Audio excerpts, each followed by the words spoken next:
The current trends within the manufacturing industry is, of course, the widely implementation of Industry 4.0.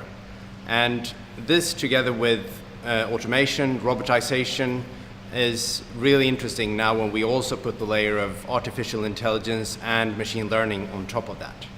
And we're here today at our collaboration partner and customer, PowerCell, where we help them automate the production of environmentally friendly fuel cells.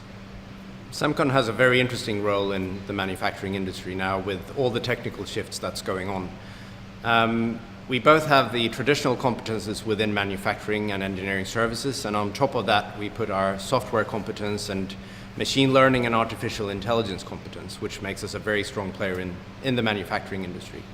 One example of this is, of course, digital twins, where we create a production environment digitally, where we can optimize production, make sure that our customers can reduce cost, create more efficient solutions, and achieve a sustainable production environment. So this is really a good example of where we can be an advisor, and we can also offer turnkey solutions to our customers.